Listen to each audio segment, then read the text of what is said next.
Well, this was aired last night, and which today's Friday. Welcome to the weekend. This is Virginia Attorney General debate. Jay Jones and Jason Myers. I guess that's how you say his name. But I did watch some of it last night, and I was like, "Oh my God!" I mean, we all know Jay Jones with the text messages that he had put out. I guess he had put them out a few years ago, and I don't know why it waited so long for it to come to the surface. But we're gonna check this out, and we're gonna comment on it and have some fun with it. I was like, my God, this is insane that this guy hasn't even dropped out. And who is that Steinberger woman running against Sears? Is that her name? And she kept attacking her, going, "Why don't you tell the guy, tell him he needs to step down?" And she wouldn't. And I had been meaning to go over that one, but there had been so much going on. But it was epic because she never renounced her endorsement of Jay Jones. I was just like, this is crazy. But anyway, let's hear it. Let's hear it. Jason gets to speak first. Brett, thanks so much for hosting. Virginians, thank you for listening. 4 years ago, you hired me to be the top prosecutor in the state of Virginia, the people's protector. Because the Virginia of 2021 was a Virginia that was hurting. The office I inherited saw a Virginia with a murder rate at a 20-year high and the highest levels of addiction deaths ever recorded in the history of Virginia. And I made several promises to you. I said I was going to work with law enforcement instead of against law enforcement, which we did, launching Operation Bold Blue Line with Governor Youngkin to put more cops on our streets. I promised that we would prosecute repeat violent offenders, which we have, by launching Operation Ceasefire, because we were seeing that 5% of felons were committing over 50% of our violent felonies. The result, a dramatic reduction in our murder rate, and in our ceasefire cities, reductions of murder as high as 60%. I promised you, Virginia, we were going to go after our fentanyl dealers that were poisoning our kids, and we have. My office alone has prosecuted and removed enough fentanyl off our streets that would have taken the lives of 7 million Virginians. I said we were going to deal with the addiction crisis headlong, and we did. Launching One Pill Can Kill to educate our children on the dangers of illicit drugs, but also going after the big pharmaceutical companies, suing them and recovering close to $1.5 billion in recoveries. That money goes to addiction treatment to get people back on their feet. We're incredibly proud of the work that we've done because more Virginians are alive today, more Virginians are safer today because of the incredible work we've done in the Attorney General's office. Now, somebody else is on this stage asking to apply for this job. He's asking you to hire him to be the top prosecutor, but he's never prosecuted a case a day in his life. His name is Jay Jones, but we know his legislative record. His legislative record is one that's anti-police and anti-victim. Jay Jones has advocated for pulling SROs out of our schools, our school resource officers. Those are literally the cops that protect our kids at schools. He wants them out. I want them in our schools. He voted to end the mandatory reporting requirement of sexual assault in our schools, which led directly to the tragedy in Loudoun, where a student walked in, brutally raped a girl in a bathroom, and they got simply transferred to another school where another assault occurred. He's advocated for no cash bail, which literally means if you're a carjacker and you get arrested, you can't be held behind bars pending trial. They're back in the community to victimize more Virginians. He supports the early felon release program, signed into law by Ralph Northam, that has released 9,000 felons into our communities. 50% of them have already been rearrested. By every standard, Jay Jones does not have the experience or the judgment to serve as the top prosecutor. But now we know something else. We have seen a window to who Jay Jones is and the way he thinks of people that disagree with him. Abraham Lincoln said that character is what you do in the dark when no one is watching. But now we know what he was doing in the dark. Jay Jones was angry at Todd Gilbert. Why? Because Todd Gilbert said kind words about a Democrat that had passed away, Joe Johnson. Jay Jones had said that he wanted to piss on the grave of his political opponents. And what did he want to do to Todd Gilbert? 2 bullets to the head. Why? Because he didn't like his politics. What's worse, he wanted Jennifer Gilbert, a mother with 2 small children, ages 2 and 5. he said that he hoped to see their children die in their arms. Why? Because in his own words, he said that pain is the only way that change can occur. Damn. We know that he has said to a colleague that he hoped cops would die, because that's also how change can occur.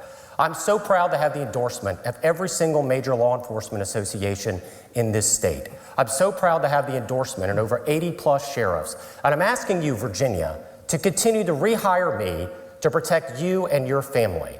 Because Virginians, we deserve an attorney general who wants to represent all of us. Oh, Denim crap. starting at Well, I can't afford premium YouTube to stop the ads, so I'll try to do my best in catching and pushing the pause button. But let's break this down. My God. Jay Jones is on the other side, people. He's on the stage with this guy. He should have known. And I knew he knew, and his handlers or whoever's prepping him for his debate is like, you are going to get hammered. You are going to get hammered with this text messaging. Jesus. I mean, let's just cover this. He brought up drugs and getting the fentanyl stuff off the streets. That it'd kill 800,000, whatever, millions or whatever it was of Virginians. But then you had Pam Bondi come out in that Senate committee hearing saying how much they pulled off the street. You've got Florida had pulled off, said they had all these numbers. Like, my God, what is it?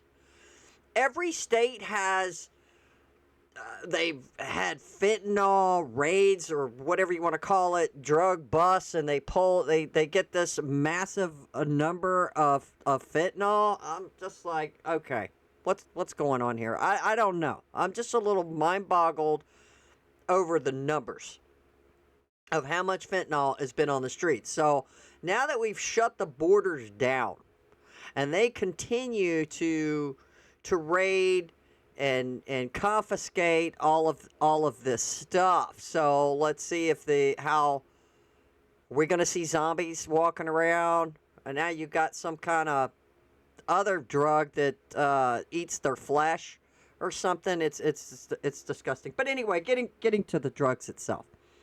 So Virginia has had a program, and I know about this program.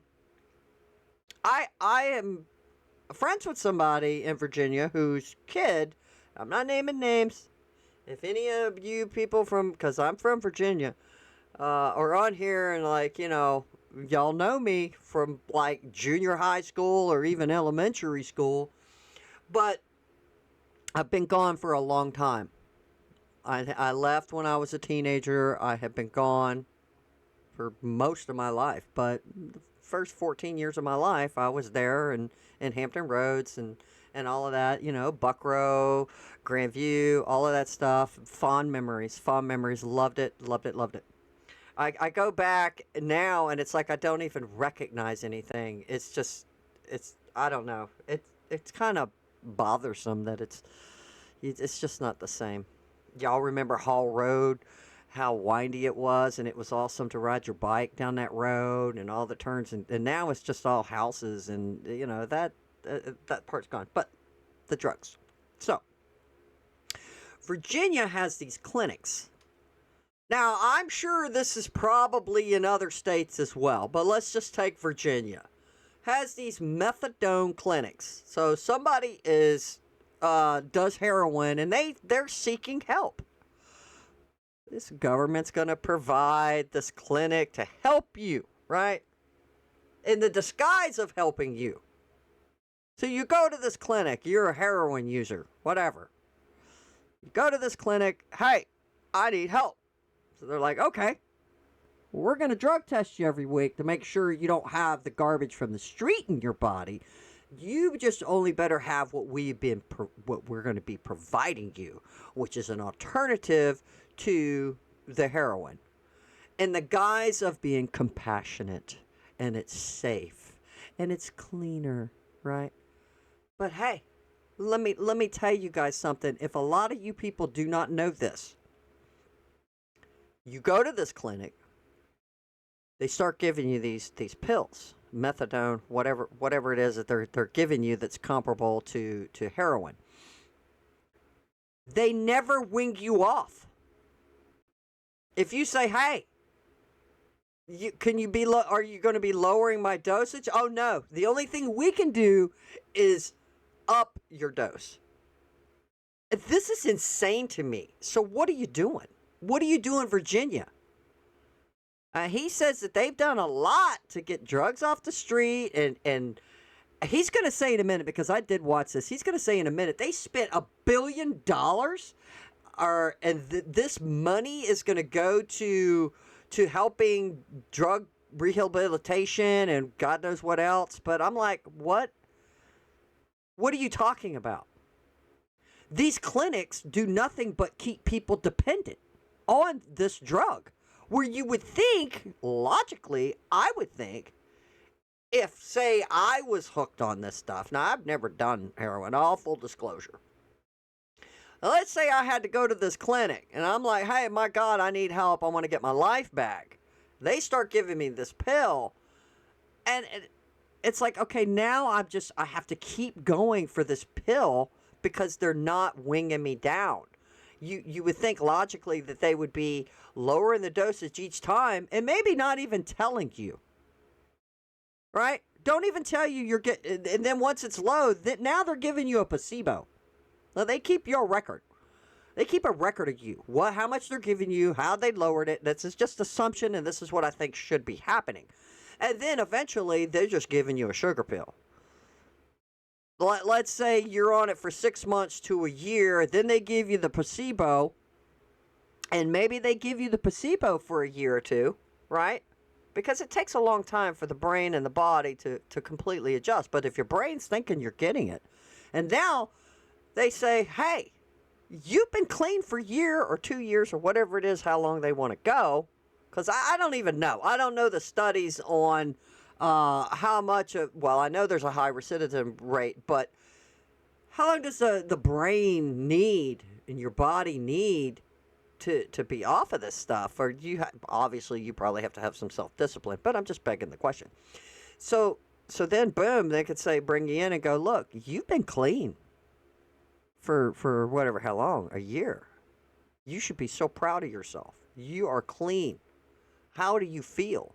And they'd probably feel great, right? They're feeling great. They're getting up. Maybe they're going to their job. They've reestablished relationships with their families, because we all know, of course, me personally, experiencing family members on these harsh drugs that make them crazy.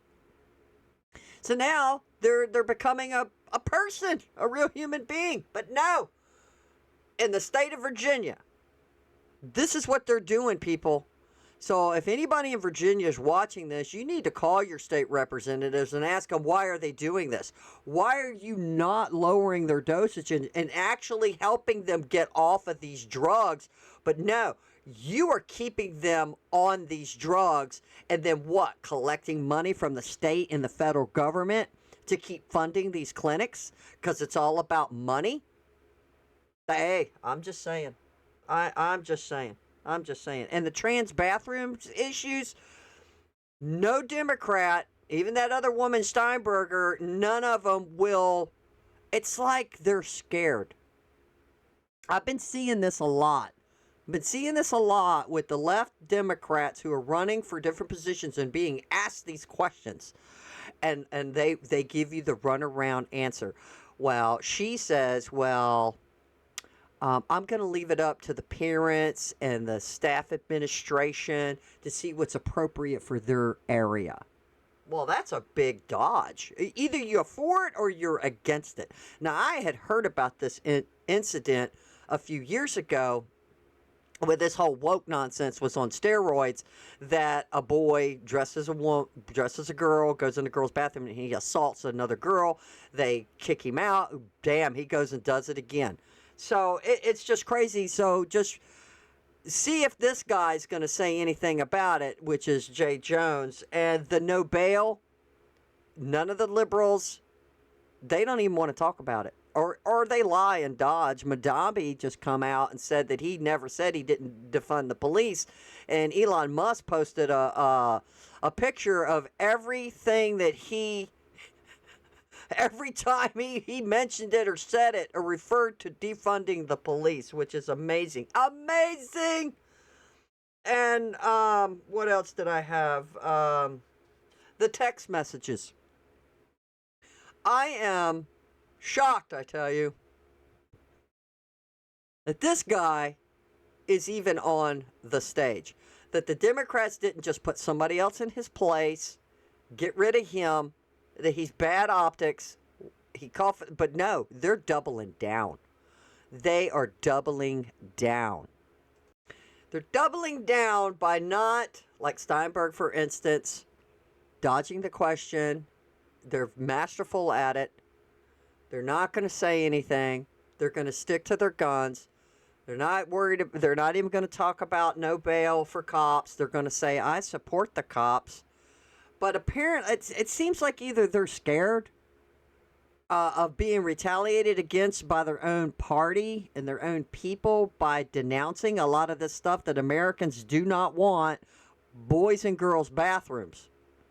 They just don't want it, but they can't seem to not talk about it, which is astounding to me. And here we go. So we're going to hear Jane Jones's opening statement, and how is he going to respond to? And this is not an accusation. He literally said these things in a text message. It's unbelievable. It's unbelievable. You calling for the death of some man and his children. It's astounding to me, and none of the Democrats have said nothing. But when those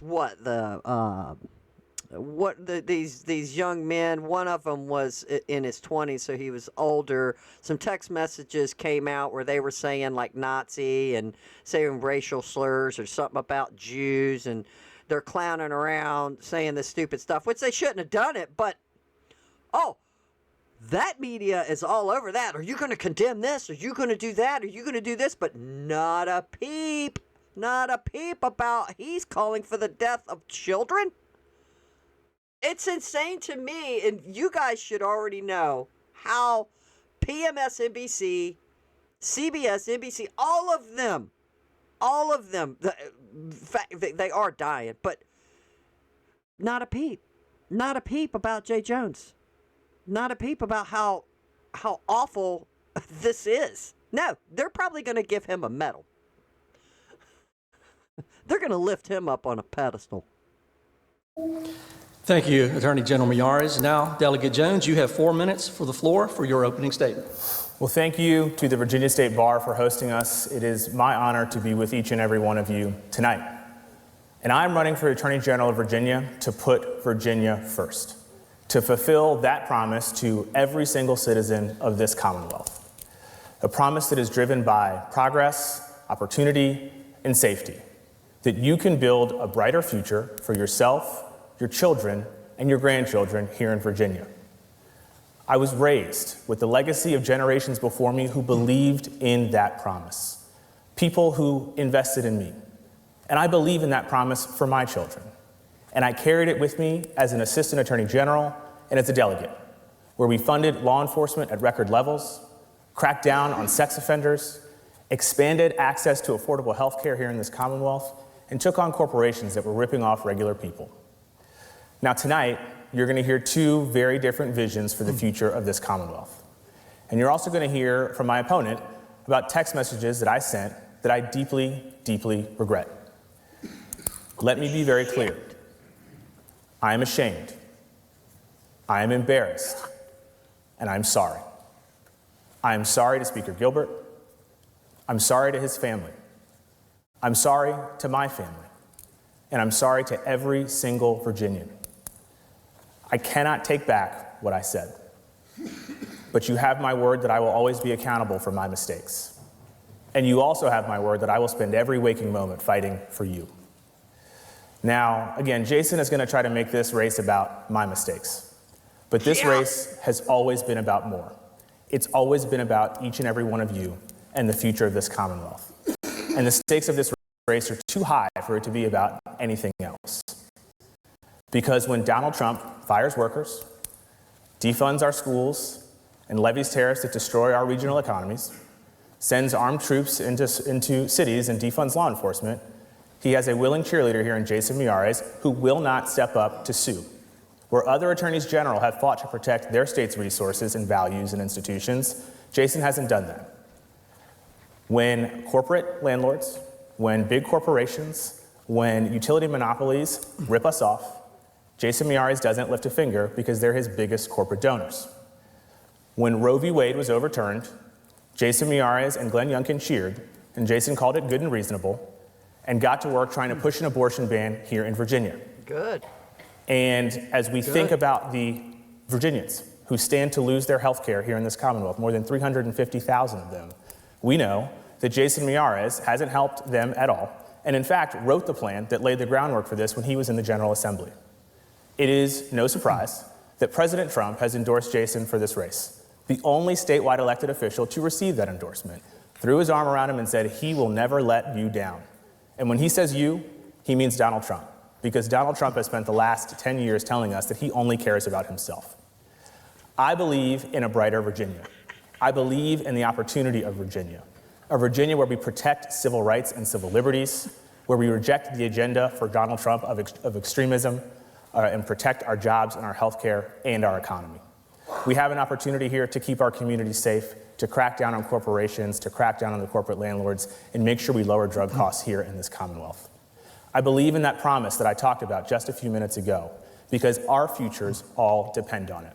We deserve a Virginia that works for every single one of us, this office that works for every single one of us, that will protect our rights, our values, and our resources with the full weight of this office, not somebody who works for the president. If you believe in that vision, I ask for your support in this campaign because the stakes are too high.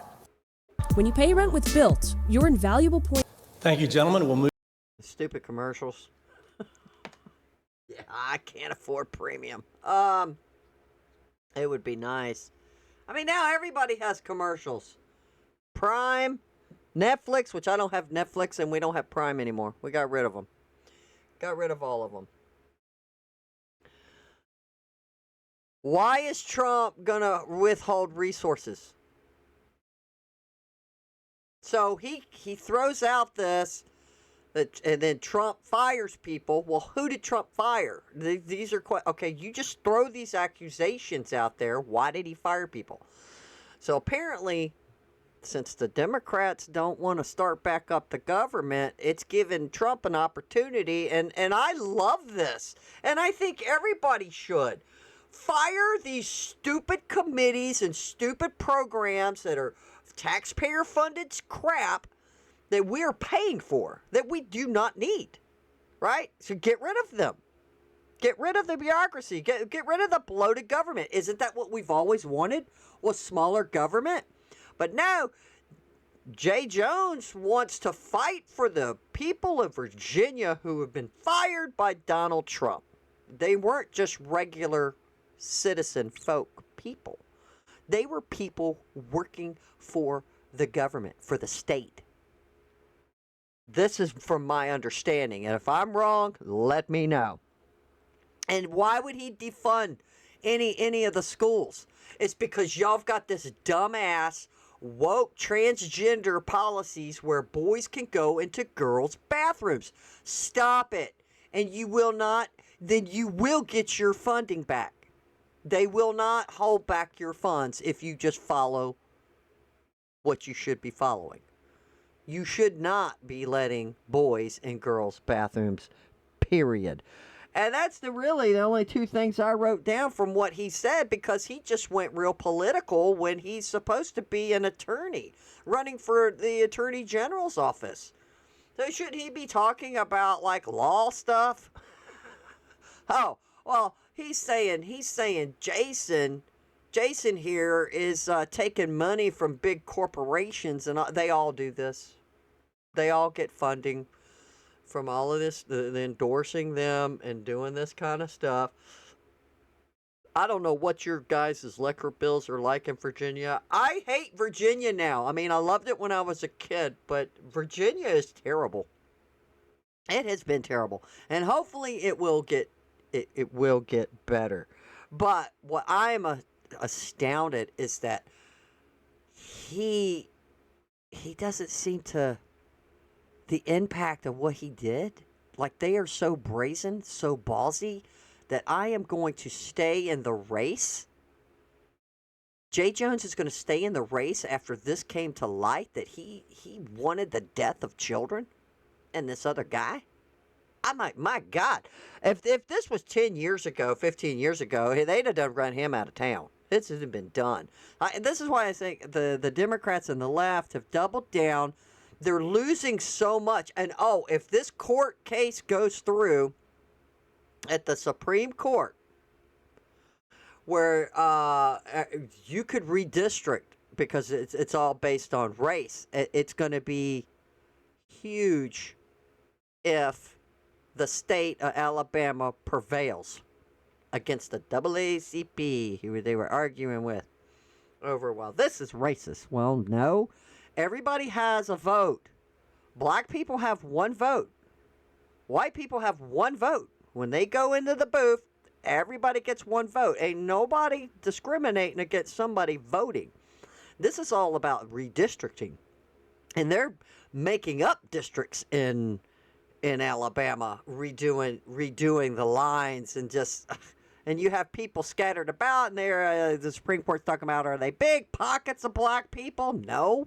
Well, some of them are in a real rural area, and then they're just trying to redistrict them so they'd get more seats. But this could be devastating, and it could be devastating forever, maybe forever, that the Republicans are going to hold power. And look, and I'm going to say this too, if they do, they better do it right, or they're going to lose it. They better continue with the mega view, no woke trans crap, closed borders, make America great, bring industry back to America, make products in America, stop importing cars from Germany, make good quality American cars, deregulate the car industry where it doesn't cost you an arm and a leg for a car because of all the damn regulations. So I saw something on that. I did a video on it yesterday if you want to go see it, about the regulations. Okay, let's get into some back and forth. Move now to the phase of the debate where I will pose questions to each of you. You will have 2 minutes to answer if the question is posed to you, and 90 seconds if you're the other candidate. Mr. Jones, Delegate Jones, first question is going to be to you, sir.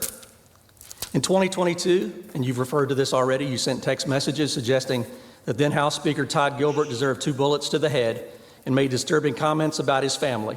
Remarks that many, including members of your own party, have described as indefensible and that many people have called disqualifying. That same year, you were cited for reckless driving, and questions remain about your completion of the required community service. How do you explain these incidents to the voters who expect restraint, professionalism, and accountability from the state's top law enforcement officer? And why should they trust your judgment moving forward? You have 2 minutes. Well, I was held accountable, and several years ago I made very grave mistakes, but I was held accountable not just by the people in my party, but by the Virginia State Police, where I had completed a very rigorous driver improvement course, paid a substantial fine, and completed the terms of the community service as outlined and approved by the New Kent Commonwealth Attorney's Office and the judge in that county. I have been held accountable, and I think Virginians deserve leaders who understand when they make mistakes and can be held accountable. But what we have here in Virginia right now is an attorney general who won't hold the president accountable. For the last 9 months, Donald Trump has run roughshod over this Commonwealth. Jason Miyares has had more than 50 opportunities to sue the administration to protect our values, our ideals, and the things we hold near and dear. Workers have been fired. That's all I have to say about that. Let's get back to Donald Trump and that we need to prosecute Donald Trump. What the hell? I made a mistake. I paid my mistakes with the police, and he had probation. He had to do community service. What the hell? Virginia, if you guys elect this guy, I guess you just get what you deserve. I don't know what else to say. Fired illegally. This government shutdown continues, and people tried to fire workers who are on furlough right now. The tariffs that have destroyed our regional economies continue to destroy people's pocketbooks here in this Commonwealth, make it hard for them to put food on their table, to keep their lights on, to pay their gas bill.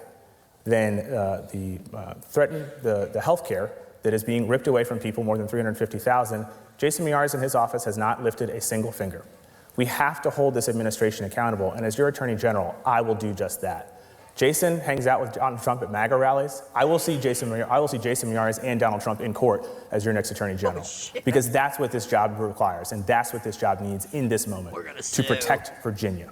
And not only will we protect Virginia and hold Donald Trump accountable, we'll use this office to help address the problems that people in Virginia are talking about right now. Lowering costs. And it's exactly why we put out our lowering cost plan just a few weeks ago, to go after corporate bad actors, to go after the corporate landlords, to go after the utility monopolies that are ripping us all off. We deserve an Attorney General who's going to put Virginia first and make sure that we work for ourselves and not for the president. I'm right. The Attorney General. Oh my God. Have y'all not seen a pattern with liberal Democrats? The hypocrisy. I think you should be very afraid to elect any of them in your state. Most of the states that have Democratic elected officials that are left-wing leaning have been a disaster, a dumpster fire. A dumpster fire. Stop it. Stop it. This guy, he just smidgenly glosses over, well, I made a mistake. I paid my dues. But this guy won't go and sue Donald Trump. What the hell? Well, but there has been a pattern. You got Latrice James in New York who sued Donald Trump, and now they're going after him for the same crap she did. The hypocrisy knows no bounds, and apparently hers is way worse. Trump didn't even do anything wrong. The people who lent him money were like, we want him back. In court, they're like, no, we want more of his business. He pays his bills. They got her going back. They got going back to the 1980s that she's been lying on about her real estate dealings and stuff like that. It's just crazy. Amazing.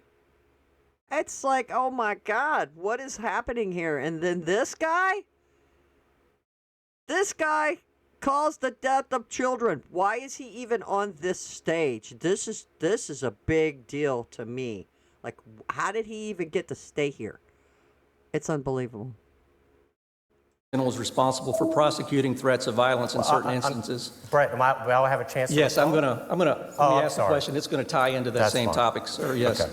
Based on the incident involving Mr. Jones, how would you define the line between protected, albeit inappropriate, political speech and a communication that is legally prohibited? And you can address Mr. Jones's position as well. You have 90 seconds. The reality is that Jay Jones was in court for going 116 miles an hour on Interstate 64. What?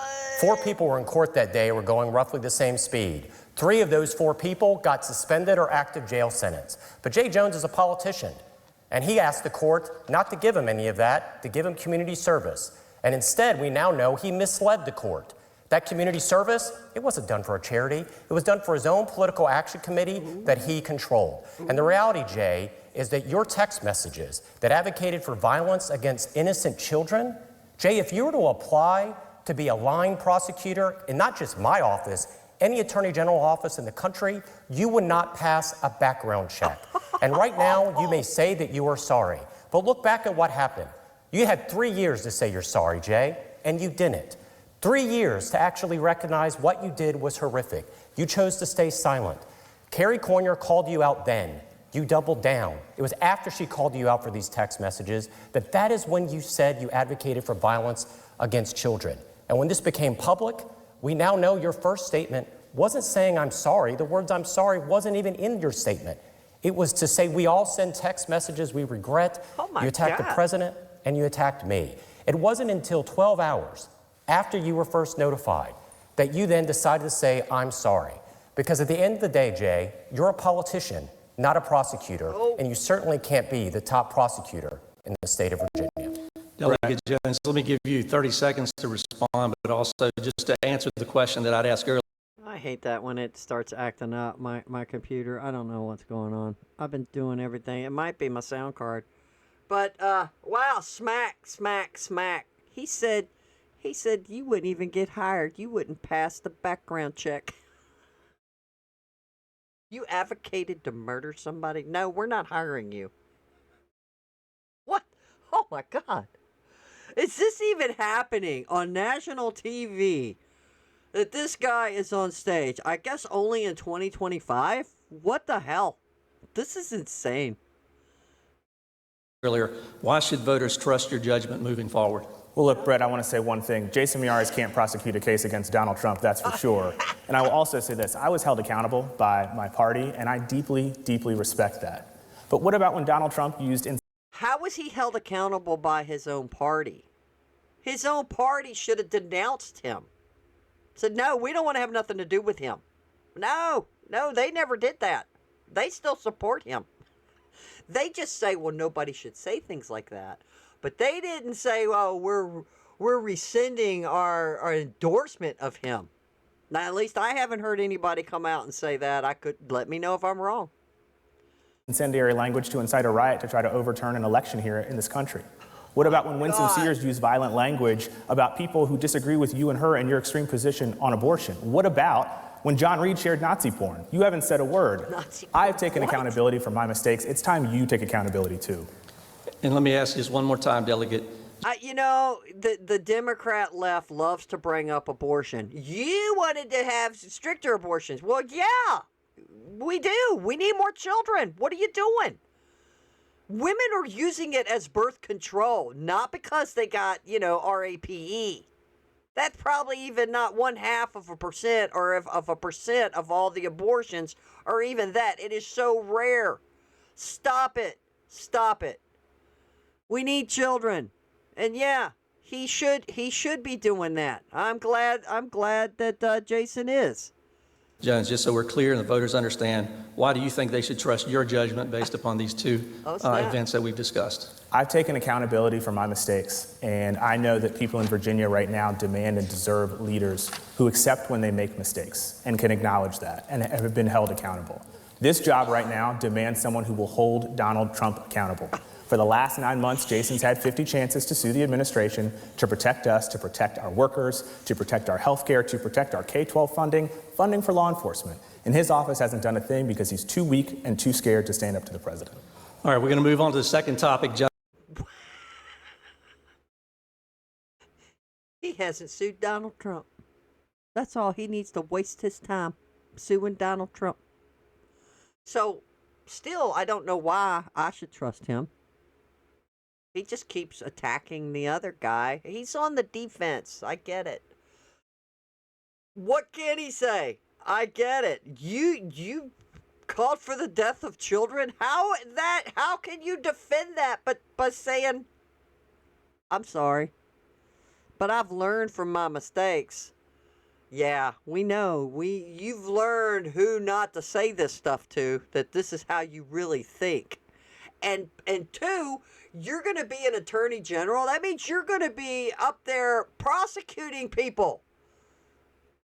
Which you're somebody who probably needs to be prosecuted. Just saying. Gentlemen, and this one is going to be to Attorney General Miyares. Attorney General Miyares, critics say you've aligned more closely, and we've heard it already from Delegate Jones, with President Trump's national agenda than with Virginia's specific needs, declining to join lawsuits that could have protected state jobs, research funding, and health care access. How do you respond to the charge that your loyalty to President Trump has come at the expense of Virginia's interest? And can you name a case where you put the Commonwealth first, even when it conflicted with the national Republican priorities? You have 2 minutes. Oh, crap. I ask you to all go on Wavy TV 10, NBC affiliate, that did a truth tracker on Jay Jones' false ad. And his ad alleging what he's saying about myself, they rated it as false. Why?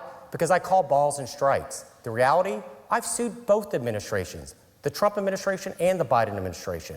I have sued to protect our veterans and their GI benefits. I've always put Virginians first. But the reality is, Jay Jones is not a prosecutor. He is a politician. He wants to turn this into a political office. The largest division in the Attorney General's office is the criminal division. And every day, I work to make Virginians more safe, more prosperous. That's been our mission. He wants to fight the fights in Washington. My interest is fighting the fights and putting the bad guys away out of our streets. That has been our record. That was my promise to you.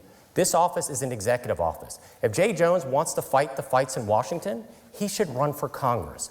But he's running for the wrong office. He's asking you to hire him to be the top prosecutor. And I have to make this observation. He keeps saying that he is sorry. Jay, if you're really sorry, you wouldn't be running. If you really understood the ramifications of what you said about an innocent mom and her children, you know Todd Gilbert. You've served with him. Jennifer would come to the General Assembly. She would bring her children. We would see them run in the hallways. They were 2 and 5 years old at the time. This wasn't a hypothetical. This wasn't some figure that you know from far away. You actually know Todd. This is a flesh and blood, real husband. Jennifer is a real mom. These are real kids. How in the world could you ever show compassion and comfort a grieving mother that has ever lost a child to violence? Because Virginians, there is no cry like the cry of a mother that has lost her child. A prosecutor knows this because they've stood in that courtroom. Jay Jones has never understood this because he's not a prosecutor. He's a politician trying to save his career. Delegate And I've heard that cry. My older sister lost her oldest son, and it's something you never want to hear.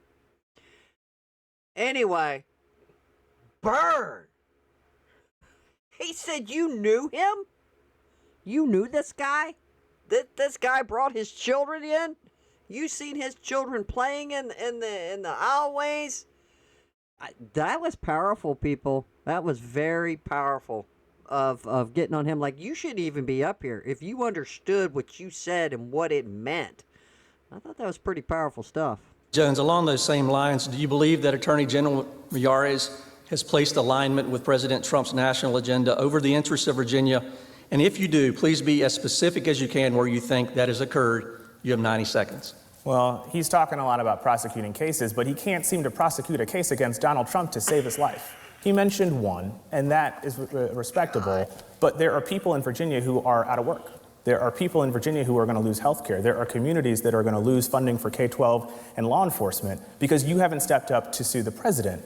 This race and the stakes of this race are very clear about whether or not you want someone who's going to do what Donald Trump says. That's exactly why Donald Trump endorsed him in this race, put his arm around him and said he will never let you down. Because again, Donald Trump has spent the last 10 years telling us that he cares more about himself than anyone else.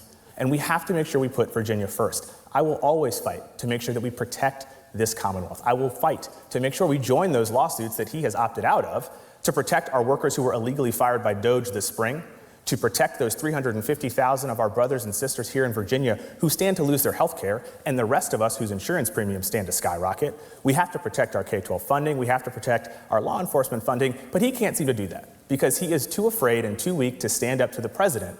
As Attorney General, I can't wait to see Donald Trump in court. I will never flinch or back down from him. I relish that fight because this is about us here in Virginia. It's not about some guy in Washington who's telling us what to do. I will push back on the excess and overreach and the chaos and make sure that we deliver for Virginia and put this Commonwealth first after 3.5 long years. Virginians, is this working for you? Where all these Democrats are doing nothing but, I'm going to fight Donald Trump for you. I'm going to sue Donald Trump for you because Virginia's first. DOJ came in and fired people? Well, then there's a damn good reason why they fired them, because of the waste of money. I don't think I'm going too far out on a limb here. If these smart people from DOJ came in and they are whoever he's talking about that got the axe, that got fired, because from DOJ, it's guess what, Virginia, DOJ just saved you a bunch of money because it was waste. That's what DOJ's purpose is to do, is to look for government waste. Makes sense to me. It's never been done before. Thank God. This is amazing. Amazing! He's a beta! What? And then, dude just shredded him. You knew this guy. You saw his children playing. Dude didn't even, bro, J.J. Jones didn't even acknowledge that question. It wasn't even an accusation. What he's saying is true. J. Jones knew this guy, his family, seen his children playing at work in the hallways. He just glozed over that and just went straight to, he's not going to help me get Donald Trump and Doge for firing people. Good Lord. Attorney General Yarz, on a related issue that hasn't come up yet, I want to ask on a follow-up question about the University of Virginia facing pressure to sign a federal compact that could reshape its policies, and state lawmakers are threatening funding cuts in response. How should the Attorney General balance academic freedom, public safety, and political influence from Washington, D.C. when advising Virginia's universities? Okay, before he answers, we're going to just put it up a notch, okay? I think it'll be fine because we got a lot to get through. So we're going to go to 1.25. We're going to speed it up, and here we go. It shouldn't be too bad. Listen, I'm a proud I'm going to give you 1 minute on that. 1 minute? Yeah, this is a sub-question. Okay, well, I'm a proud product of Virginia Public Schools. Unlike Jay Jones, I didn't go to an elite private school. I went to public schools my entire career. Our universities have been and will be always protected because they're the crown jewel of the Commonwealth. And here's the reality. You can look at every Virginia state school. Not a single school has lost a single dime of any funding or any research. You can also look at what's happening at other schools, Harvard and Columbia, that have been hit with $400 million of fines. Because what we do in Virginia is we protect our schools vigorously. Now, you know, sir, that I'm protected by the attorney-client privilege, so I can't get into what we advise our schools, but you could see the results. Our schools, under our leadership, has been protected and vigorously defended, and they always will be, because I'm a product of Virginia's universities and our Virginia's K-12 education, because our higher ed system is indeed the crown jewel of the Commonwealth. And I do want to make a quick note. Right now, Jay Jones can ask Tim Kaine and Mark Warner to do what they've done 13 times under Joe Biden. Vote for a clean continuing resolution to reopen the government. This is your chance, Jay, to actually ask somebody in your party to reopen the government. Thank you, Attorney General Yarz. And Delegate Jones. I think he advised the school. Now, he can't go into detail. I'm just assuming he advised the school, stop with the woke crap and you'll get your money. Stop it. And that's your legal advice. And I guess they took it. Jones, let's stay on the topic of the federal government relationship with the Attorney General's office, and particularly as it impacts the University of Virginia's involvement in the compact that I mentioned. Well, 1 minute. As an alum of both William & Mary and the University of Virginia, I have every vested interest in making sure that our higher education system remains the best in the country. We slipped in the business rankings in CNBC this year from number 1 to number 4, and the only thing that kept us at number 4 was our public education system here in Virginia at the higher ed level. We fell because Jason Miyares didn't step up and fight back when the federal government illegally fired workers, but we'll get back to that. What we know about his attorney-client privilege is that it runs straight to Donald Trump. Whatever Donald Trump says, Jason will do. And that's exactly why so many alums from across this Commonwealth and across this country have been embarrassed by what they saw at the University of Virginia. I was a law student when then Professor Jim Ryan was there, and he was adored, revered. And for him to have been put in a position to make that choice is utterly despicable. The Attorney General's office is supposed to advise and support and protect our public institutions here. We have not gotten that from him because Donald Trump and his cronies in Washington want to make an example of us, and he has waved the white flag and let them come in. We can't afford that any longer. The new Food City is a wonder. Do you need to take a break? I don't really know. I'm not familiar with this professor he's talking about. I'm assuming that it was some libtard tenured professor talking crap in his classroom with the little minds full of mush on a bunch of liberal BS woke crap. I'm just assuming, okay? So, I don't know. So far, Jay Jones has not given me one reason to vote for him other than he's going to go and go after Trump. That's it. What's he doing? What's he going to do for Virginians as the AG? I'm going to go after Trump. Not like my opponent. I'm not going to get in bed with these big corporations. Oh, he certainly would if they had endorsed him and given him money. Hell yeah. He'd be like, boom, yeah, let's go. But what are the steps? Give me something definitively that you would do to make a policy better. What policy? What's in play that needs to be improved other than you want to rehire people Doge fired, which I'm sure they had a good reason, and you're just going to go after Trump. So what's going on here? You want a sip of water? No, I'm great. Let's keep going, okay. Topic 3, this one goes to you, Delegate Jones. A major theme of Attorney General Miyares' campaign has been that you are soft on criminal justice issues. Oh. You've been criticized for supporting reforms that opponents say weaken public safety, including changes to cash bail and early release policies. How do you respond to concerns that your approach prioritizes leniency over accountability, especially for violent offenders? You have 2 minutes. Well, I have always And you know, before he talks, all the liberals who were in office across this country did that. And Virginia, you've been a blue state. I'm ashamed. But all of them across the country wanted to defund the police and look at their cities are a dumpster fire. Now, I haven't seen all that chaos going on in Virginia like I have in Chicago, Portland, parts of California, Seattle, all these other places. So they were all on the same page, these liberals. Trust me when I say this. believe that the primary job of any elected official at the federal, state, or local level is to keep Virginians safe. And that is something that we are all committed to doing. I grew up in courtrooms because my mother was a violent crime prosecutor. She took on the worst of the worst, murders, rapes, and robberies. And in fact, I spent so much time in there and at the Police Operations Center on Virginia Beach Boulevard in Norfolk, Virginia, where the cops and sheriffs were oftentimes my babysitters. It's exactly why, as a member of the General Assembly, we funded law enforcement at record levels. Jason and I sat in that chamber together. I voted yes, and he voted no. And we also cracked down on sex offenders and human trafficking to keep our community safe. And as an assistant attorney general, I took on the gun lobby. I took on the largest ghost gun manufacturer in this country, and we brought them to their knees and put them out of business because we want to keep our community safe and get guns out of our communities, not flood them like he and the NRA want to do. And it's exactly why we created a comprehensive public safety plan that we put out a couple of months ago with 3 key pillars. And we did this in conjunction with state and local law enforcement leaders from across this Commonwealth, sheriffs, police, Commonwealth attorneys, and other vested community activists and people who want to make sure that we achieve our shared common goal of public safety. Those 3 key pillars: cracking down on violent crime and supporting victims. And we do that by establishing a dedicated drug trafficking unit in the AG's office and working with state and local law enforcement to make that a reality. We got to get these illegal guns off of our streets, ghost guns, which are untraceable and illegal. We took out the largest ghost gun manufacturer in the country. We can get that done and deliver results here in Virginia, and I look forward to doing that. And the last pillar is very important to me as a father: keeping our children safe. We need to establish a dedicated child safety unit to crack down on predators, domestic abusers, and the folks who make our kids less safe and less secure. And we also have to protect them online because we know that those are emerging threats that we face every single day. With this plan, with our experience and our track record, we can keep Virginia safe and really deliver and get things done.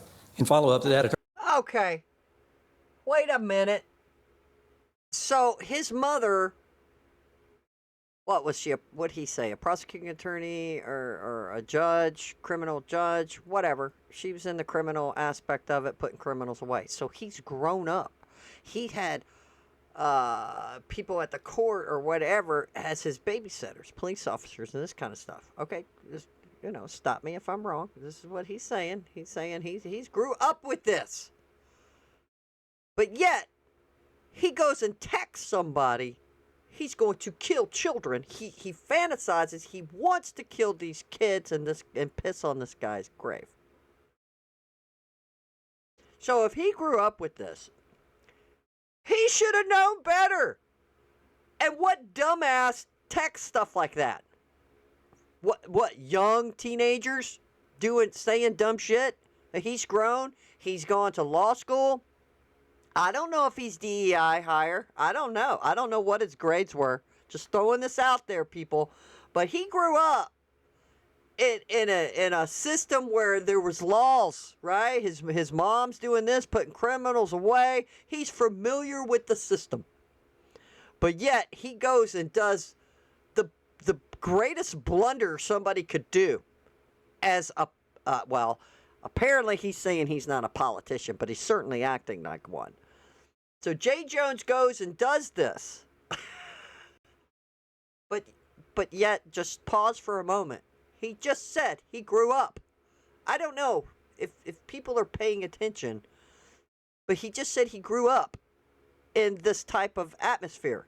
What the hell? So you should have definitely known better, right? What? Attorney General Miyares, you have labeled Mr. Jones, Delegate Jones, as soft on crime, but critics argue your tough on crime stance ignores racial disparities and the burden of pretrial detention on low-income Virginians. How would your policies ensure both public safety and fairness in the justice system? And you have 90 seconds, sir.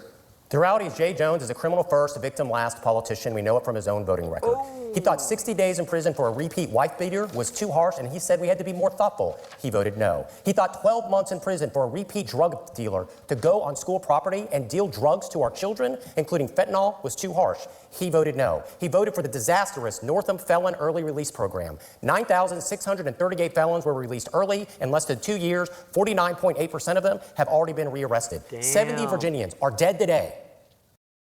Hey, do you want to get a coffee before? Felon that was supposed to be behind prison got out early because of Jay Jones' vote and law that he championed. He is not safe to be the people's protector of Virginia. And let's be clear. There is a reason why the Fraternal Order Police, the PBA, and every single major law enforcement association in the state of Virginia has not just endorsed me, Jay. They've said you need to drop out. And I find it a little bit stunning that today you say one of the pillars of your public safety platform is protecting children. Were you protecting Jennifer's children? When you said you wanted to see them die in their mother's arms? How can anybody who's ever worked in any of the crimes against children, all of the areas of federal and state local law department, how can they ever take you seriously, be the top prosecutor, knowing that you view that children should die to advance a political agenda? It's unconscionable, and if you were truly sorry, you would not be running for this office because you disqualified yourself. I believe what he's saying. Because Jay Jones is a liberal Democrat, and he stands with his party. And what had his party done all across this country?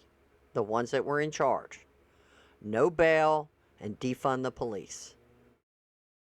That poor girl from Ukraine was murdered by some guy who's been a revolving door. Plus, he's crazy because we're not locking these crazy people up in loony bins anymore, and we haven't been for a few decades now.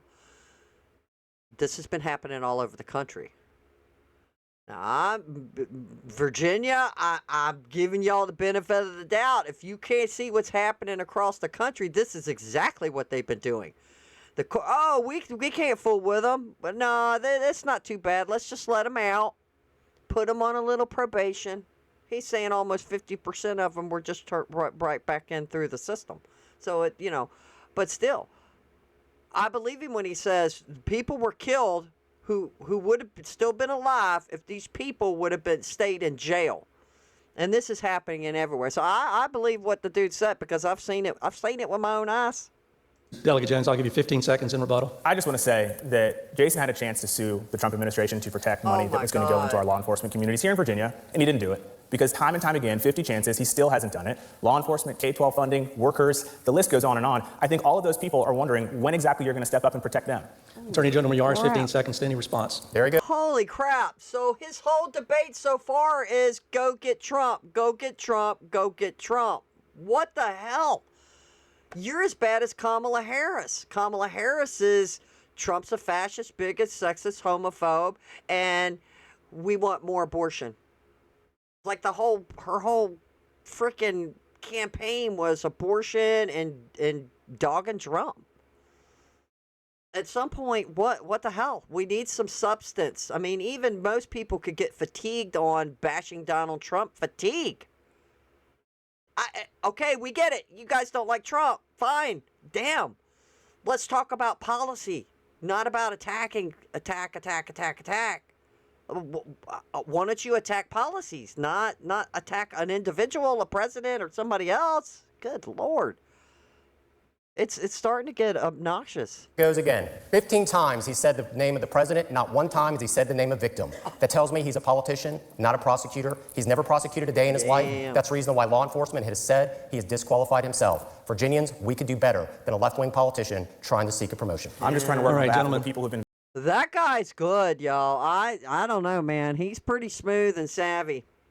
I don't know. Y'all have had him for an AG for forever how long they serve. I'm not even sure about that, how long that they get to serve.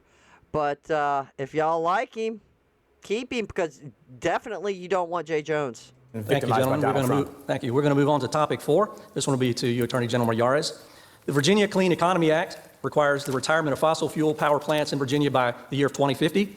However, the Virginia Clean Economy Act includes an exception that allows utilities to petition the State Corporation Commission for relief from the law's fossil fuel plant decommissioning requirements if reliability is threatened. What circumstances do you believe are necessary to trigger the reliability exception, and would you consider issuing an advisory opinion on the matter? You have 2 minutes. Well, there's a big difference between myself and my opponent. He supports a carbon tax that would cost Virginians an estimated between $200 and $500 million a year added to your utility prices. He claims he wants to lower prices. Well, let me tell you, when you're a struggling family, energy prices are one of the highest. And let's be clear, Jay Jones voted for the single largest corporate giveaway in the history of Virginia to Dominion.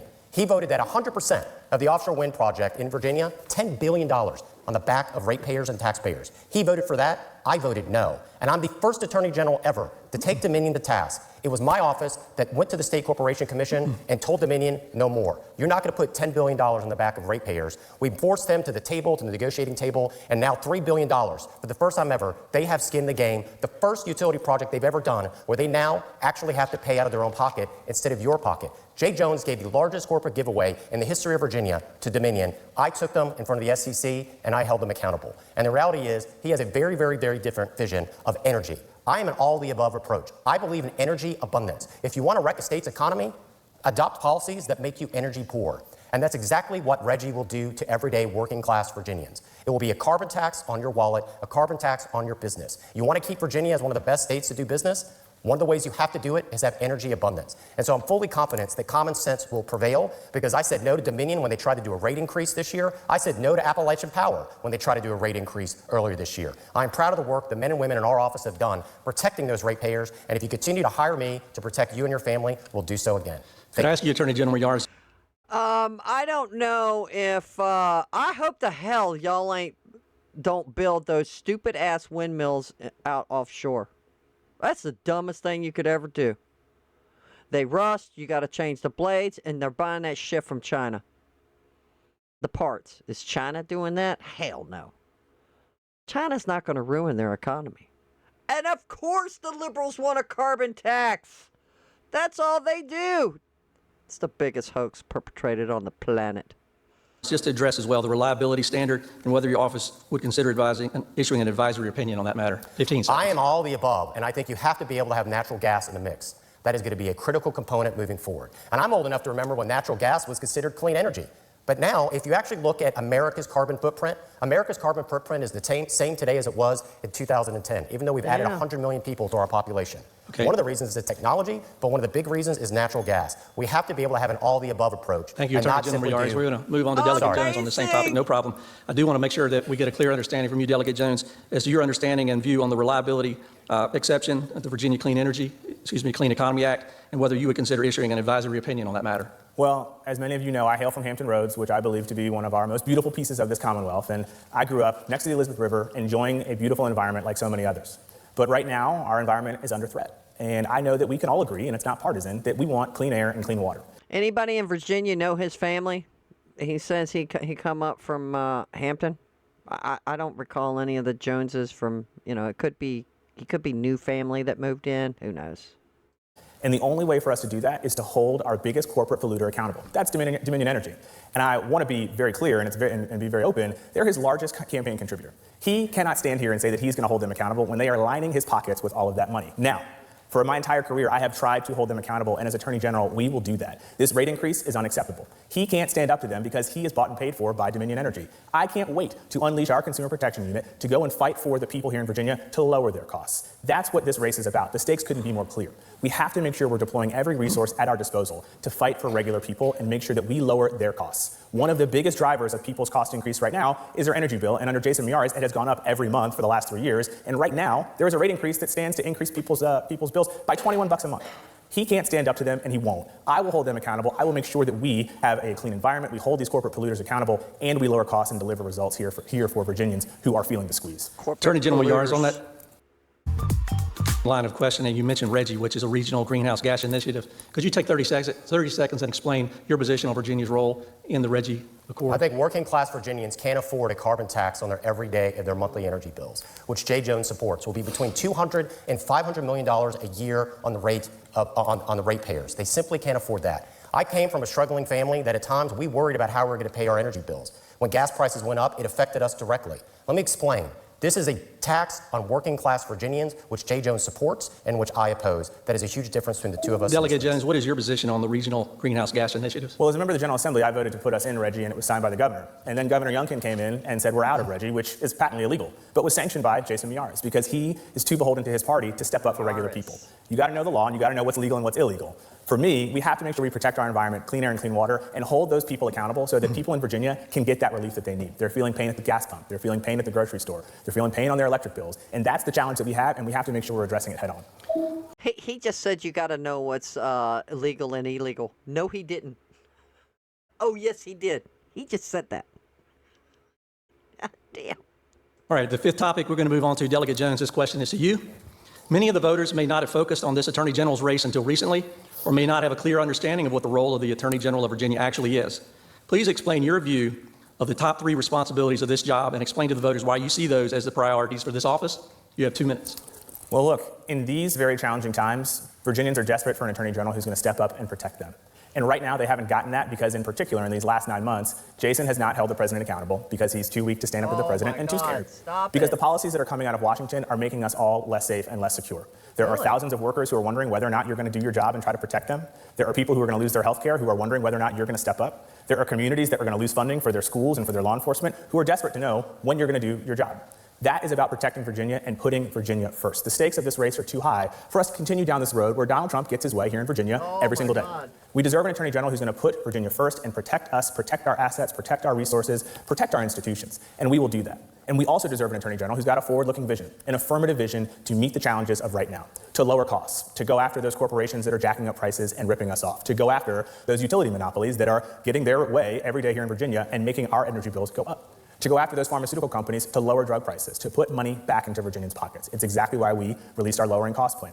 They also want safe communities, and it's exactly why we released our public safety plan, to make sure that we hone in on 3 key pillars of cracking down on violent crime, getting illegal guns off of our streets, and protecting our children, and making sure that we put all of our energy behind doing just that. As Attorney General, I will always put Virginia first. The stakes of this race are too high for us to continue down this road with someone who takes his orders from Washington and takes his orders from his party, as opposed to stepping up and doing the right thing. He talks about calling balls and strikes. He talks about common sense. There are millions of Virginians who are wondering what version of common sense and balls and strikes that you're talking about.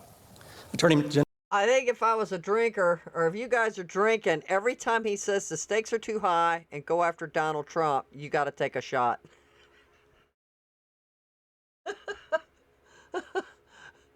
General Miyares, what are your 3 priorities as Attorney General, and would they change in a second term?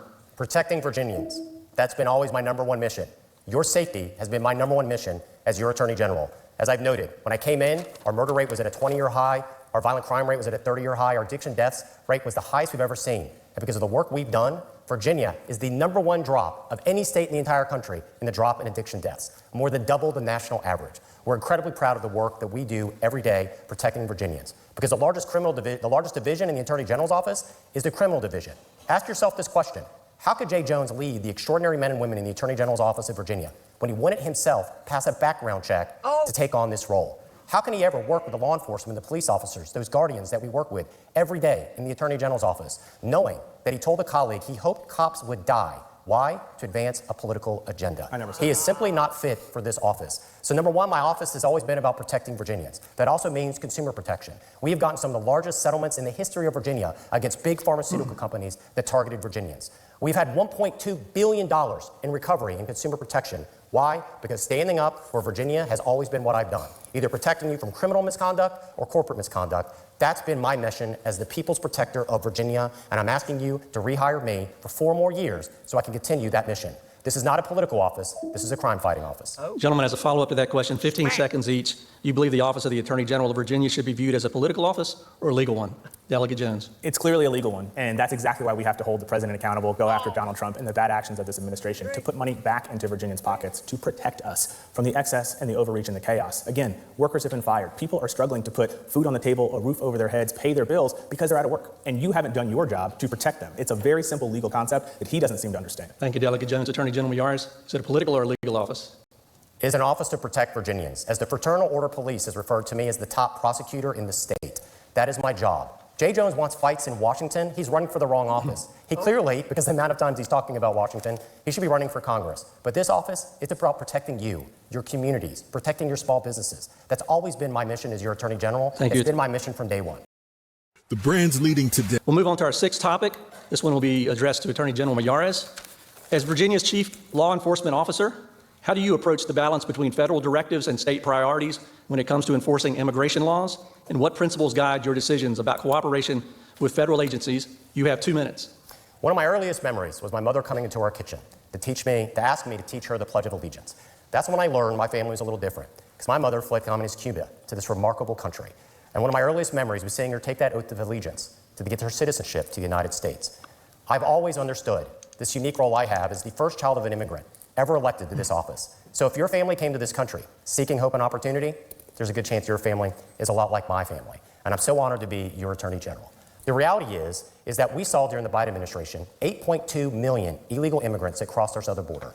That's larger than the population of 32 U.S. states. 83% of the people during the Biden administration that were apprehended at the border were simply given a ticket, a notice for a court hearing, or 7 or 8 years from now. They literally never even showed up. And so what we have is around the country, every state has become a border state. We have seen it in Virginia. We've seen it by these transnational gangs like MS-13 and TDA. They are ruthless. They are violent. It's not just narcotics trafficking. It's human trafficking. It's extortion. Every community they enter into, they hurt the innocent. My job is to protect the innocent and go after these violent transnational gangs that are hurting Virginians, which we have done.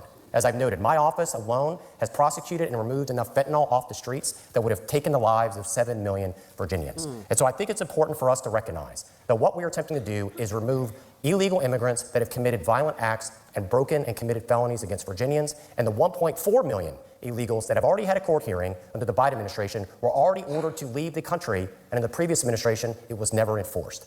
My view as the people's protector is safe communities for all of our citizens. Delegate And what? So you want to go after Trump? Do you guys think that Trump is doing a good job? I mean, Trump is trying to get these illegals out. It's unbelievable. They're the ones that's been a burden on the health care. They just gave them a ticket and then they never showed back up. It's insane. It's insane. But no, Jay Jones is like, oh, we have to go prosecute. We have to go prosecute Donald Trump for whatever, God knows whatever, because of Doge. Unbelievable. Jones, you just heard your opponent's perspective on balancing federal immigration directives with Virginia's own priorities. How would your approach differ, if at all, and particularly when it comes to deciding when and how the Attorney General should cooperate with federal immigration authorities? You have 90 seconds. Well, as Attorney General, you're supposed to enforce the laws here in Virginia, and that's what we'll do to the best of our ability. But the overarching principle that I think we all can support and commit to is that we have to protect civil rights and civil liberties here in this Commonwealth and make sure that everybody is afforded due process. Now, I will also say that when we talk about immigration right now, Republicans have full control of Washington and have not lifted a finger to try to help alleviate some of the problems that we are seeing. Now, I'm waiting for their action on that, but I will also say that we have to protect. Who started these problems? Who started these problems? Your party. And you're saying that they're not alleviating the problem? What, they're not alleviating the problem fast enough that your party put us in? My God, this is unbelievable. Against federal overreach.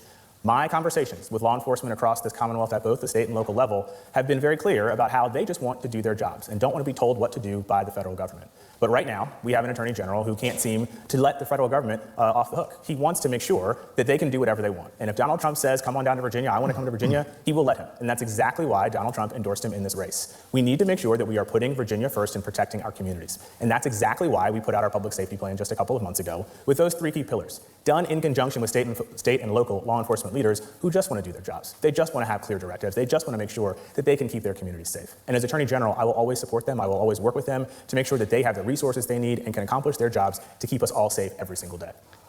So, Virginia, are y'all having a problem with illegal gangs, crime from illegals?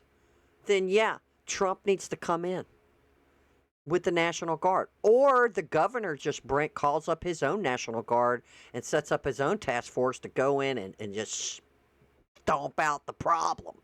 Let's go. General Mayorkas, 30 seconds to respond.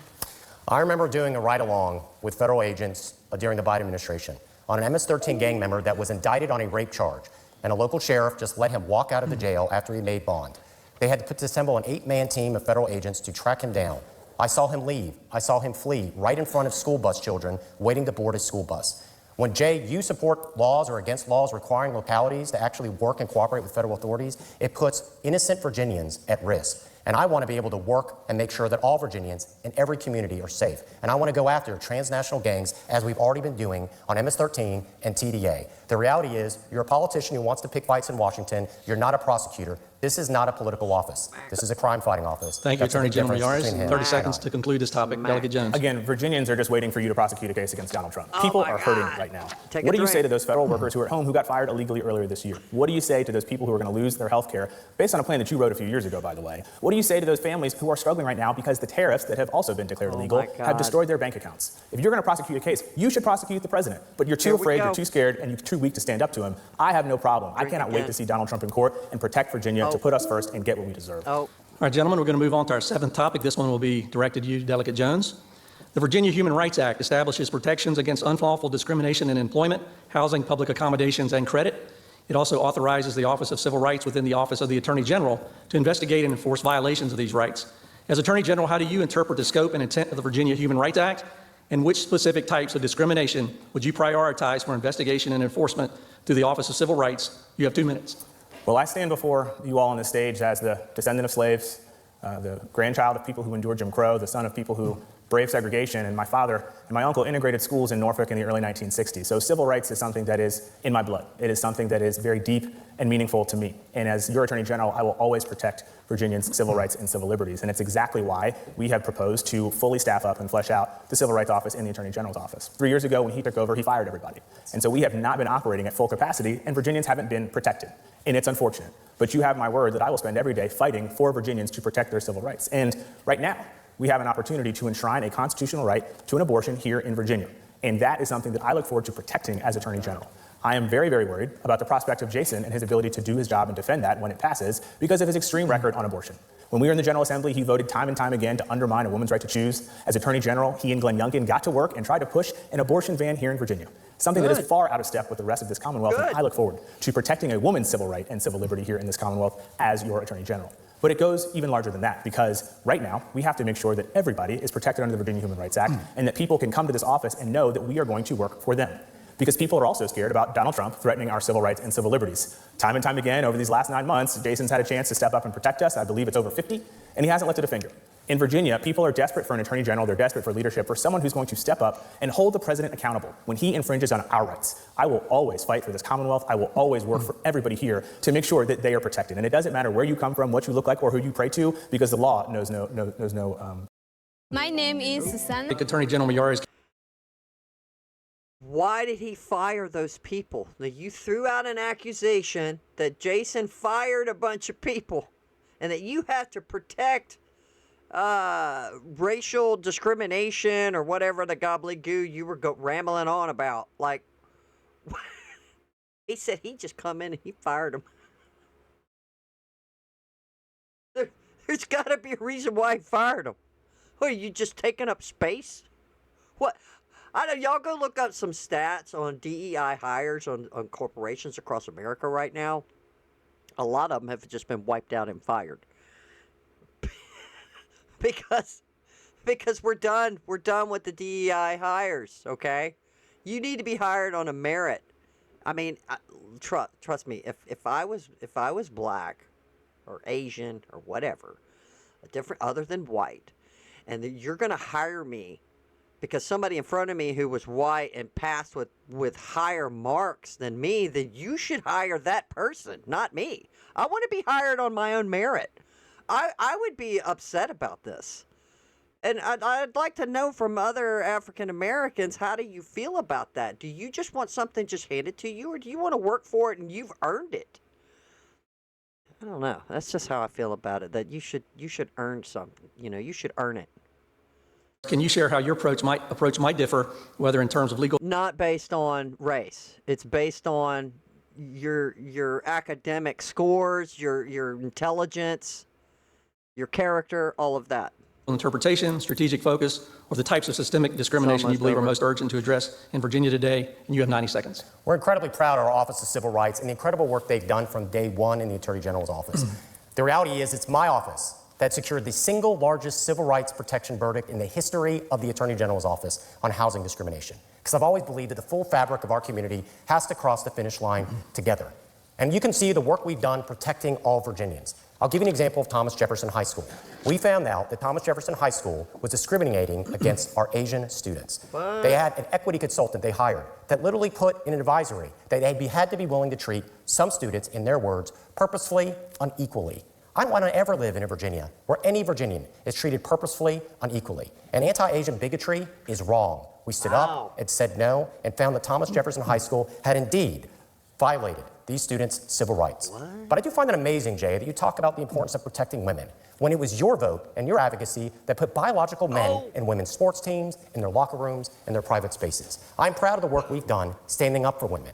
I'm proud of the work when the Roanoke College women's swim team voted unanimously that they did not want a biological male on their swim team.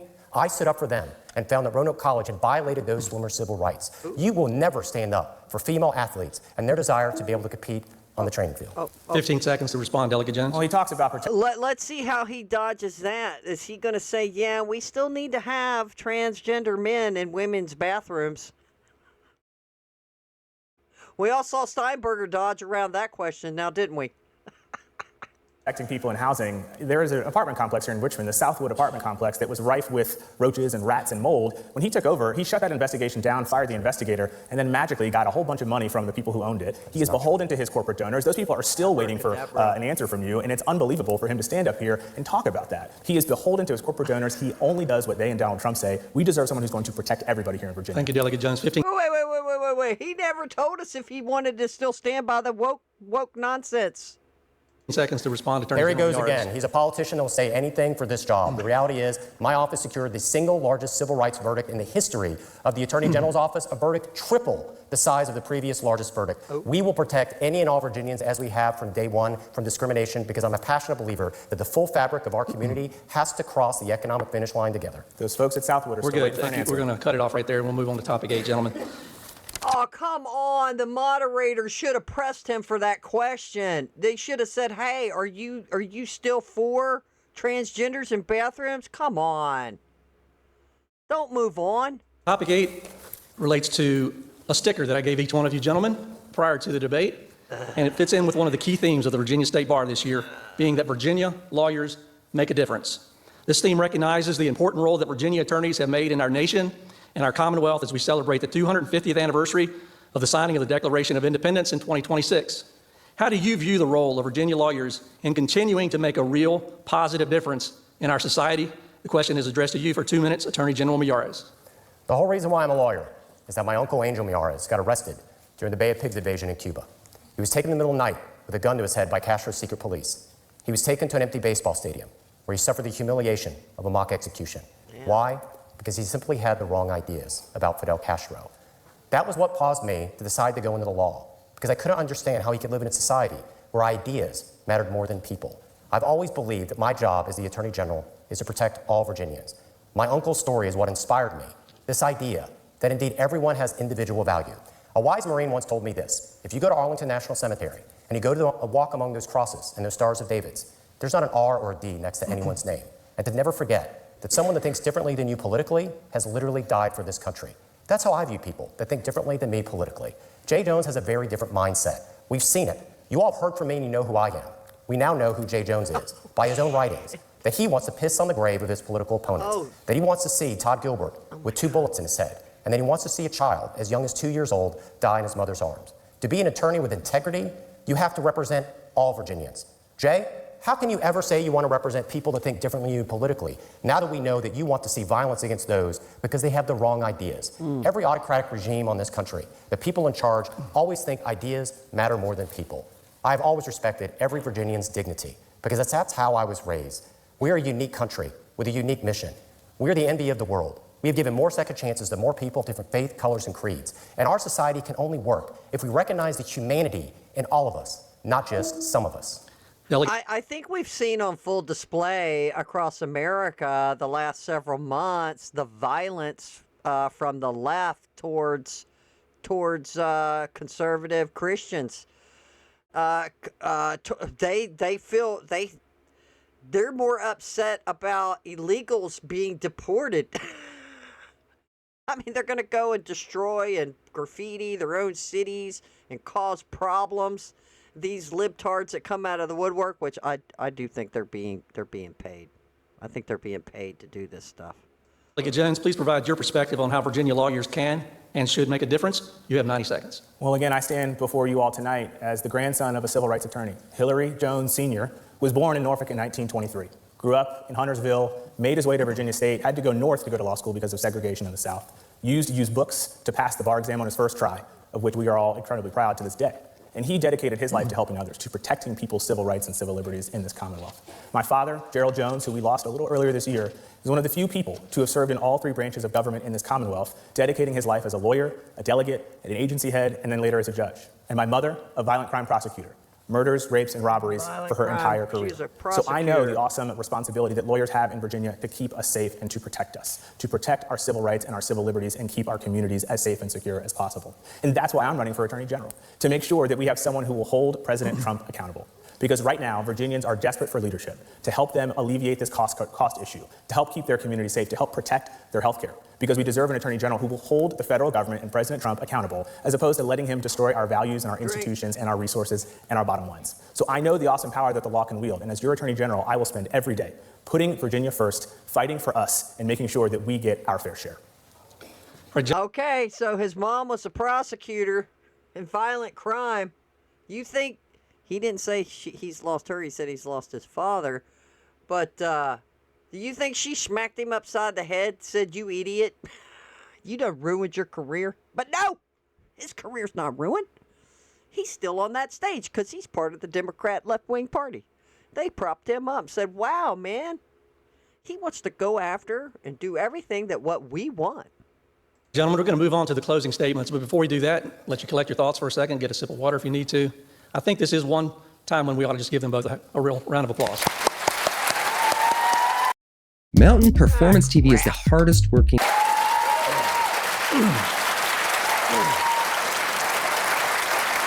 Now, I went to a different one. I was on another, I think it was like a Channel 9 or a Channel 10 news that did this last night, and there was a pause when Jason was talking. So let's see if this one's not going to have that error.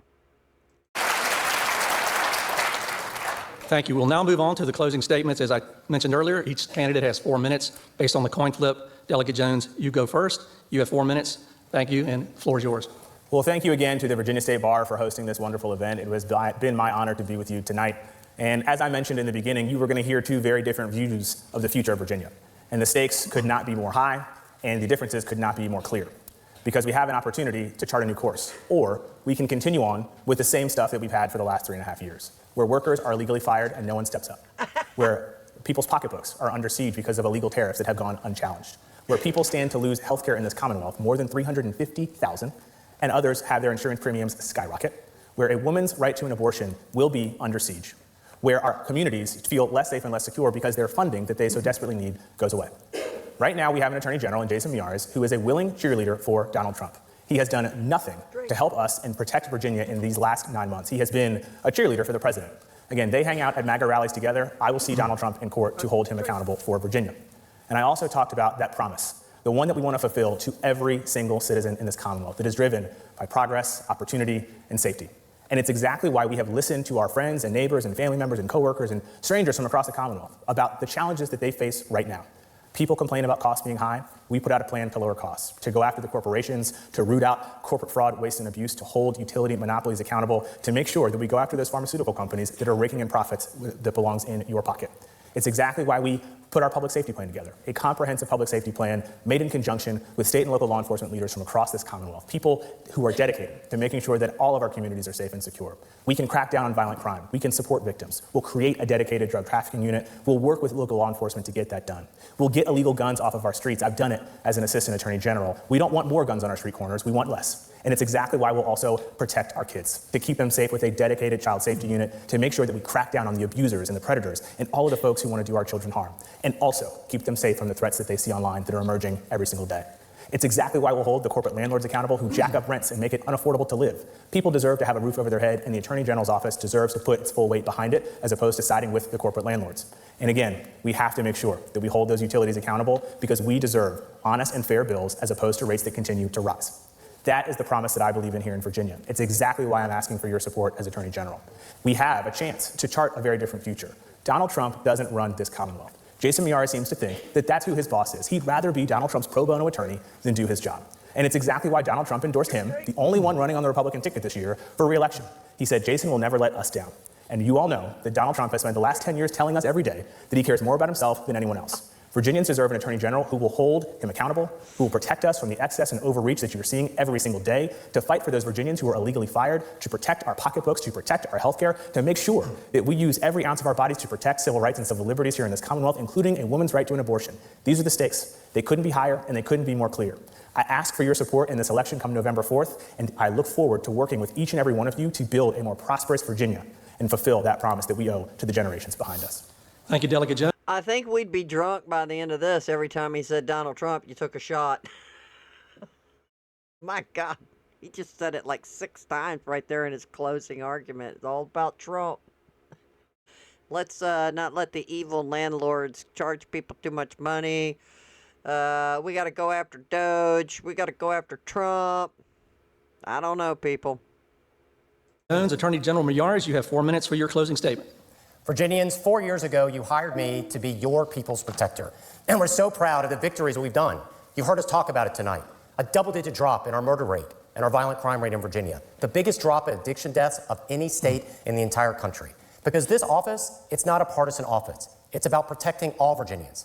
I have never asked a crime victim that I've ever met whether they even voted for me, because I view my job as to be the people's protector.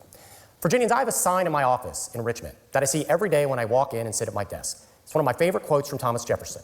It is this: I have never found the difference of opinion in politics, philosophy, or religion as cause to withdraw from a friend. In other words, I may disagree with you politically, but I'm not going to withdraw the gift of friendship to you. And I certainly would never withdraw protection from all Virginians. That's a very different vision than Jay Jones. Virginians, ask yourself this question. How can we trust Jay Jones, who was standing in front of a judge, to stand in front of a judge again when we know he avoided jail time after going 116 miles per hour on Interstate 64 and avoided jail time by promising to do community service for his own political action committee and never told the court? How can we trust Jay Jones to prosecute an MS-13 gang member knowing that he asked for an innocent Virginian to get 2 bullets to his head? How could Jay Jones ever be trusted to comfort a grieving mother who has lost a child to violence, knowing that he hoped that a child as young as 2 years old would die in Jennifer's arms? How can we trust Jay Jones to ever work with our law enforcement heroes, knowing that he said to a colleague that he hoped cops would die? Why? Because in his own words, it is only through pain that change occurs. Virginians, we could do so much better. We all look at Washington, D.C., and we shake our heads. Both parties, Republican and Democrats, have said things about each other and to each other in Washington that's simply deplorable. But we have this moment in Virginia. We've always called it the Virginia way. That is now on the ballot. The Virginia way simply means that despite the dysfunction in Washington, in Richmond, we're going to elevate decorum and decency. The eyes of the world, Virginia, are now on us. Not just the nation, the world. I fielded press calls as far away as Asia and Europe because they're curious about what in the world is happening in Virginia. Are we going to pass the test of decency? This is unlike anything we've ever seen. Somebody advocating to be the top prosecutor in the state whose job is to stop violence, who's actually advocated for violence. And he may seek forgiveness now, but the reality is he's seeking a promotion. So Virginians, this is our moment. Because Virginians, we don't follow, we lead. We could set an example for the entire country that we expect a minimum of decency in our leaders. That is what's on the ballot today. And I'm asking you to join me. Because Virginians, I've been all over the state, from Bristol to the Eastern Shore. You deserve a government. Advertise on streaming TV across. And as decent as you are. That's the idea that I've always had as a people's protector, as your Attorney General. And if I can also close with this. This week is the 60th anniversary where a scared 19-year-old girl got on an airplane in Havana, Cuba. She was homeless and she was penniless, but she wasn't hopeless because her dream was to come to this remarkable country. That was my mother, Mira Miyares. She raised me always to believe in the American miracle. And part of that miracle is this idea that we can never settle our differences through violence. That is who we are as a people. My mother's not doing too well tonight, and so to mamita, te quiero mucho. Thank you so much for how you raised me. Virginians, please rehire me to continue to protect you and your family as your Attorney General. It's been an honor. Let's give them applause, please. Wow. So what do you think? I think Jason just nailed it. I think he just nailed it. I don't live in Virginia. I have family there. I have friends there. But I don't see how Jay Jones could, let's see if I can get an image of all of them and both of them on the stage together. And there's him. Well, let's just look at Jay Jones. So, I don't see how he can overcome this. I'm curious, so I'm going to keep an eye out.